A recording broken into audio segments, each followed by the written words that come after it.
За сайн уу залуусаа. Дараагийн влогоор уулзж байгаадаа баяртай байна. Өмнөх Солонгост байгаа влогийнхоо үргэлжлэлийг энэ удаад та бүхэндээ толилуулна. Тэгээд дээр бүгдээрээ уулзнаас хойш шид хэдэн сонирхолтой зүйлс хийсэн. Тэр зүйлийн талаар ярив. Мөн Солонгосоор ямар сонин сайхан байна.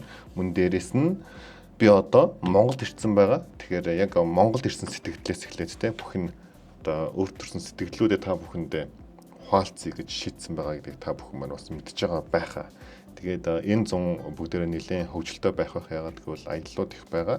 Тэгээд яг өдөр тутмынхаа амьдралыг бас би влог болгоод оруулъя гэж шийдсэн шүү дээ. Тийм учраас ингээд та бүхэнтэйгээ уулзж байгаадаа баяртай байна. За тэгээд өнгөрсөн 7 өдрийн хувьд бол Солонгост Costco орсон. За Costco-гийн хувьд болохоор яг манайхан бүгдээрээ мэдэх л бахтай. Нэлээд алдартай. За ер нь бөөний маягийн төв юм байлээ. За тэгээд бөөний маягийн буюу нэлээд юм одоо олноороо байдаг, бөөндөө байдаг. Тэгээд үнний хувьд гэсэн боломжийн ингээд Costco хүмүүс орд юм байлээ. За бид хоёрын хувьд гэсэн Costco орж үзье да гэж бодоод Солонгосын Улсын хотод байдаг Costco руу орсон. За тэгээд ороход бол эхний удаадаа бид хоёр хөөгдсөн. За яг хөөгдсөн бэ гэхээр заавал тэр membership картыг худалдаж авт юм байлээ. Тэгээд жилээр нь 34,000 вон гэсэн байна. Membership карт худалдаж авсан. Тэгэхээр яг Costco орох гэж байгаа яг Монгол хүмүүс байх юм бол үүнийг бас анхаараарай. Заавал карттай ордог. Эсвэл яг карттаа нэг хүнийг дагаж явах юм билээ шүү. За ингээд ороод янз бүрийн юмнууд л үтсэн л дээ. Тэгээд манай технэр болохоор өөртөө нэг өвс ороодын нэг юм юу авсан. За тэр нь нэг 530,000 вон гэсэн үү. Тэгээд нэг ойр зүрийн юмнууд те Монголд байгаа ах дүндэртэй өгөх бэлэг ч юм уу. Тиймэрхүү зүйлсийг авсан. Тэгээд хүн центроос авсан. Пицца маш гоё. Америк маягийн пицца бид хоёр бас идсэн. Ер нь л яг бид хоёр нэг амар тэгж Солонгост юм янз бүрийн юм одоо шопинг хийя, их хувц центр авъя гэж юусоо төлөлөөгүй. Зүгээр яг ёсон зорилгыг та хэд мэдж байгаа байх те. Тийм учраас нэг амар юм аваагүй. Гэхдээ таксигаа дуудаад тэр авсан юмнуудаа хийсэн. Тэгсэн чинь хоёр том тор тэр бодоод бид хоёр таксиндаа суугаад буцаад буудлын руугаа явсан байдаг юм аа. Яг Улсанд маань нөгөө VIP гэсэн такси ерөөсөө байдгүй. Зөвхөн ганц төрлийн таксины сонголттой. Тийм учраас нэлээд одоо ачаа дэшнэд бол жоох асуудалтай юм байлээ. Үүний дараа манай Солонгост байдаг монголчууд маань бид хоёрыг далай үзүүлье, хамт явъя гэдэг. Тэгээд 8-улаа бид нар улсааны далайг үтсэн. Тэгээд маш сонирхолтой зүйл нь далайн ирэг дээр нэг юм хад байд юм билээ. За тэгээд энэ хадаар ингэж дамжиж яваад яг гоё далайн ирэг дээр харсан. Тэгээд яг нөгөө Ормузын хоолойгоос яг Солонгост ирдэг яг тэр бомб нь энэ улсын хотын одоо далайн ирэг дээр байд юм билээ. Тэгэхээр яг Ормузын хоолой бид нар яриад байгаа шүү дээ. Нефт одоо гаргаад байгаа. Тэнд боо юм болоод байгаа шүү дээ. За тэндээс авж байгаа нефт нь яг тэр улсаанд очт юм байлээ шүү залуусаа. Тэгээд яг өөр хотод бас очичлаа байх л та. Тэдгээрийн нэг нь бас улсан юм байлээ. Тэгээд гоё далайн утсан үүний дараа хахад машинаар нэлээд явсан. Тэгсэн чинь далайн ирэг дээр нь ямар нэгэн тусгаж зөвшөөрөл авахгүйгээр загасчилж болд юм билээ. Маш олон загасчилж байсан хүмүүс байлээ. Бүр майхнаа бариад ингээд хонж өнжөд байж идэг. Тэгээд үүнийг хараад яг эртхэн одоо би загсан тэр ширөөсөө нэг ямар бодоогүй л дээ. Тэгээд эртхэн ингээд мэдсэн болтой. Гоё загасчлага байсан юм билээ. Гэтэ яг тэгээд загасчилж байгаа хүмүүсийг хараад далайн ирэг дээр очиод тэгээд бид сайхан мах шарж ицсэн. Тэгээд кофе шоп энэ ороод маш гоё лүктэй. Кофе шоп руу ороод ингээд гоё кофе дээр аваад нэлээд гоё чил байсан. Маргааш нь бид хоёр улсаанаас явах байсан байхгүй юу. Тийм учраас бид орой сайхан байжгаад тэгээд буудлын руугаа очисан. Тэгээд маргааш нь нөгөө эмнэлэгтээр очиод шинжилгээнийхээ хариунуудыг аваад юу өвчтэй байна те тэр юмудаа бас аваад тэгээд ер нь онгоцны буудлын руугаа явсан. Тэгээд бид хоёрын хувьд бол нэлээд хурдан буцаад Монгол руу явна гэж бодож исэн ч гэсэн те удаж явсан. Тэгээд скуулийнхаа одоо community-ийнхаа хүмүүстэй яг явахынхаа одоо улсаанаас явахынхаа урд өдөр бид нар уулзаад анхныхаа mentorship call-ыг хийсэн. Тэгээд mentorship call-ыг хийгээд бид орж ирээд хамгийн гол нь манай скуулд орж иж байгаа залуучууд үнэхээр гоё эерэг хандлагатай. Тэгээд яг энэ арилжаа хийгээд сурчин, энэ арилжаанаас яг тогтмол орлого олчё. Урт хугацаанд төлөвлөё гэж ботсон залуучууд маань орж ирсэн байсан. Энд миний хувьд бол маш их баяртай байсан. Тэгээд яг арилжааны сэтгэл зүйн талаар за арилжааны сэтгэл зүй гэдэг чинь маш том сэдв байхгүй юу. Тэгээд энэ одоо сэдвийнхаа дагуу эхний хичээлийг би орсон байгаа. Тэгэхээр энэ одоо хичээлийн ерөнхий агуулга бол бид нар яг зорилгоо тодорхой хэмжээнд ийм стратегтэй төлөвлөх ёстой. За ингэснийхаа үр дүнд яг урт хугацаанд бид нар хэрхэн тогтмолтой ашигтай болох вэ? Хэрхэн өөрсдийгөө хөгжүүлэх вэ гэх мэтчлэн зүйлийн талаар. Тэгээд сэтгэл хөдлөлүүдийн талаар энэ mentorship call-да одоо оруулсан, бидэд ярилцсан. За тэгээд яг амьдараа ярилцаад тэгээд би хичээл ордог. 7 хоног болгоны нэгтгэд ордог байгаа. Тэгэхээр энэ одоо менторшип маань одоо скулд байгаа залуучууд маань маш их таалагдсан гэдэгт миний хувьд бол итгэлтэй байгаа. Тэгээд скул дээр маань дараагийн хичээлүүд ч гэсэн ингээд тогтмол ороод явж байгаа. За ингээд 2 хоног тий би суралт яг орч чадахгүй шүү манайхаа хичээлүүдэд үзэж байгаараа гэд скулийнхандаа хэлээд тэгээд яг Монгол руу явсан байт юм аа. Ер нь улсаанаас 400 км үдийн сөвөл ойролцоогоор 400 юм байлээ. Тэгээд 400 км-ийг 2 цаг гарны хугацаанд тулсан. За тэгээд энэ дээр бол яг юм хурдны галт тэрэг буюу энэ одоо KTX гэж нэрлэдэг. KTX гэдэг. За KTX-ээр бит хоёр хурдны галт тэрэгээр явсан. Тэгээд яг энэ дээр нэг алдаа гаргасан бит хоёр очингуудаа хамгийн ойрхон байгаа тий цагийн дараа явах KTX-ийг сонгоцсон чинь хоёр өөр вагонд суудсан. Хоёр өөр гэдэг нь яг нэг вагон л доо нөгөө нэг бүхээг нь өөр гэсэн үг. За тэрийг яг car гэж нэрлэдэг юм байлаа л дээ. Ингээд өөр бүхээг суудсан. За тэгээд хамгийн гол нь ингээд цагаа харж байгаа шүү бит хоёр.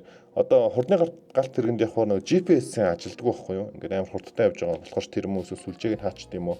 Тийм учраас яг тасалбар дээр их цагаа харж агаад за яг тэдэн цагт сөвл буух юм байна гэж бодоод бит хоёр тэгээд яг тэр цагаа тааруулаад бууцсан чи бүр наан буучтیں۔ Тэгээд буцаад ачаа энтрээ үүрээ дахиж нөгөө вагон руугаа гэл сорж суугаад дараагийнхтэр нь би бууцсан чинь бас биш байдаг наасан. Тэгээд бүр 30 минут хоцорж сөвл рүү оцсон гэж бодлоо. Энэ над нэг жоохон сонирн байсан. Яг ингээд албан ёсны цагтай тэр хурдны галт тэрэг юм байж 30 минут дээр хоцорч мөчрөө. Энэ бол жоохон онцгойсэн.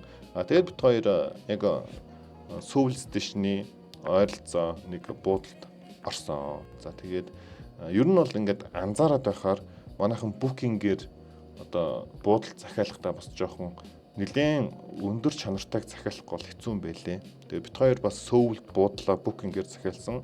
Тэгээд нэлээд одоо боломжийн одоо үнэлгээ өндөртэй гэж бодоод орсон ч гэсэн бас нэг амар сайн таалагдаагүй. Тэгээд өмнө нь бит хоёр яг нөгөө нэг Вьетнамд явжсэн байхгүй юу? Вьетнамд явхад ч гэсэн бит хоёрын захиалсан хоёр дахь буудлын ерөөсөө таалагдаагүй. Тэгэхээр улсааны буудал бол гоё байсан. Гэхдээ яг юм том хотуудын буудал нь шал худлаа зураг тавьчихсан. Тэгээд яг оронгууд нэг л тийм жоохон муухан байд юм бэлээ. Тэгээд уул нь нэлээд өндөр зэрэглэлийн буудлын мөртлөө. Тэгэхээр яг букингээр манайхан захиалганд хийж байгаа бол нэлээд одоо чанар сайтай л захиалахгүй бол зураг бол худлаа юм бэлээ шүү.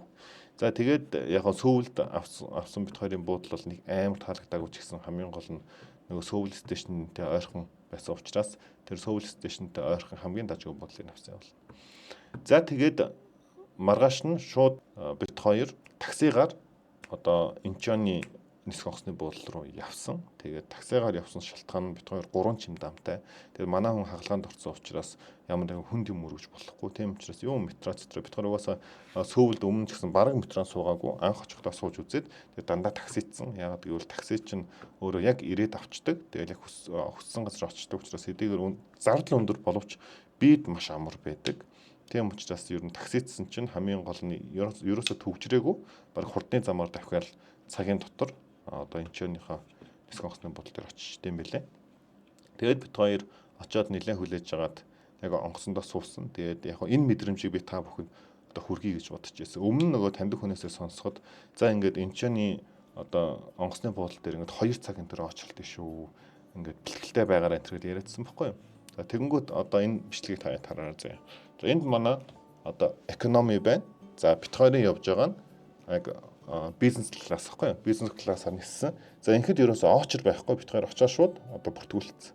За ингээд бүртгүүлснийхаа дараа угаасаа ингээд харахаар нөгөө экономи дээр очилж байгаа хүмүүс ингээд хэдэн зуун хүн ингээд очилсан байгаа шүү дээ. Тэгэхээр яг сүүлдэж ч юм уу ирэх юм бол угаасаа хэдэн цаг очирлох нь ойлгомжтой байсан. Тийм учраас энэ бол бизнес классын бас давуу тал нь.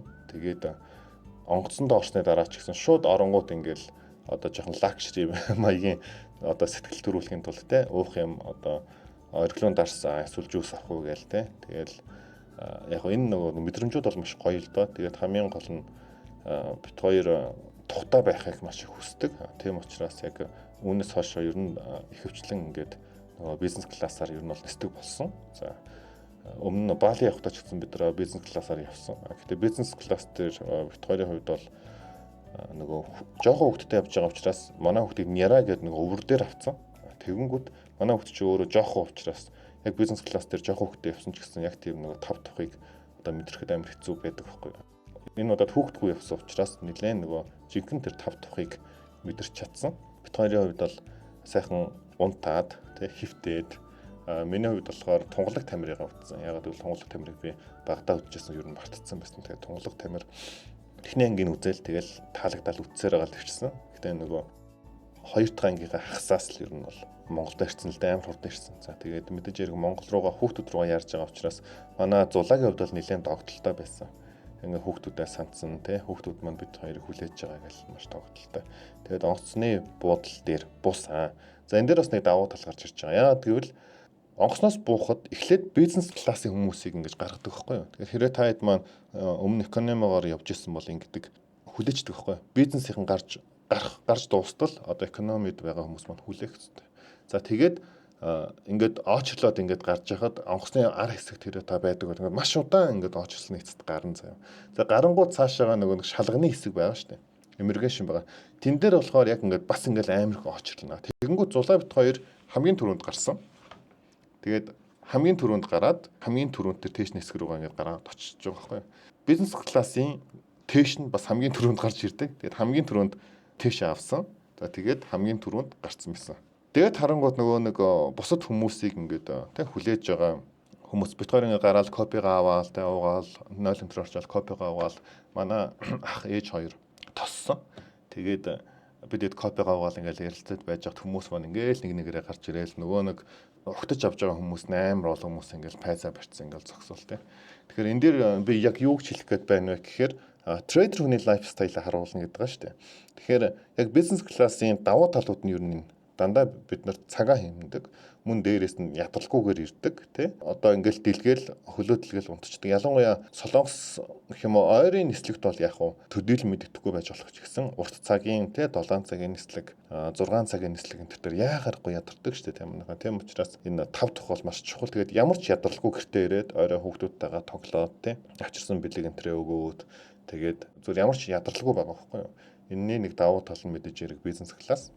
За тэгээд хүүхдүүд дээрээ бит хоёр ямар ч ирсэн. Тэгээд өнөөдөр өчтөр ирсэн гэсэн үг. Тэгээд өнөөдөр нэлээд гадуур бас ажлуудаа хөөцөлдлөө. Манай хөөцөлгөн цэцэг тусцсан. Тэгээд нөгөө акт энтрийг аваад сургууль дээр нь авч өгөхөөс эхлээд те ажлуудаа ингээд хөөцөлтөөд явж гин да. Тэгээд мэдээж хэрэг энэ 7 хоногийн одоо weekly forecast-ыг та хэд маань харсан байх те. Энэ дээр бол яг нөгөө миний төлөвлөж байсны дагуу угаасаа явсан. За тэгээд мэдээж хэрэг дандаа юм байхгүй ч гэсэн яг л 4 цагийнхаа 9-ийн хай дээр ирээд унахаар байна. Ер нь бол ингэж харж байна. Тэрнээс биш яг одоо шууд бол унахад хэцүү. Гэт ер нь бол ярьж ирсэнтэй. Яг миний ер нь бол шинжилгээний дагуу явсан энэ 7 хоногт хөрх ашиг хийсэн. За тэрэндээ бас миний хувьд бол нэлээ баяртай байна. Ягаад гэвэл скул дөнгөж эхэлж байгаа. За скул дөнгөж эхэлж байгаа учраас мэдээж хэрэг трейдерүүд дандаа одоо олно гэж байхгүй. Гэхдээ шинэ комьюнитигаа эхэлж байхдаа тий яг ингээд ашигтай эхлүүл маш гоё штэ. Тийм учраас миний хувьд бол нэлээд одоо баяртай байгаа. За ер нь л залуусаа ийм байна. Тэгээд энэ 100 маш олон төлөвлөгөөнүүд байгаа. Тэгээд энэ төлөвлөгөө нь мэдээж хэрэг зөвхөн тэ арилжаа ажлаас гадна тэ комьюнитигаас гадна яг гэр бүлээ хөвгүүдээ хэрхэн авч явж байгаа, хэрхэн хөвгүүдтэйгээ цаг өнгөрөөж байгаа энэ бүх зүйлсээ та бүхэндээ хуваалцсан. Тэгээд янз бүрийн флекс хийж гин эсвэл онгирж гин экономигаар явж байгаа хүмүүсийг буруу шааж гин ч юм уу тий. Иймэрхүү зүйлс манайхан битгий бодороо. Яагаад гэвэл яг арилжаа сонирхож байгаа хүмүүс миний энэ блогийг үзэж байгаа. Тийм учраас яг ирээдүйд ч гэсэн тий яг энэ зэрэгт хүрэхин төлөө, энэс цааш хүрэхин төлөө тий яг ихтгэл урам зориг авахын төлөө энэ блогийг үзээсэй гэж та бүхнээсээ хүсэж байна. Тэгээд анхаарал хандуулсан та бүхэнд баярлалаа. Дараагийн влогоор уулзцгаая.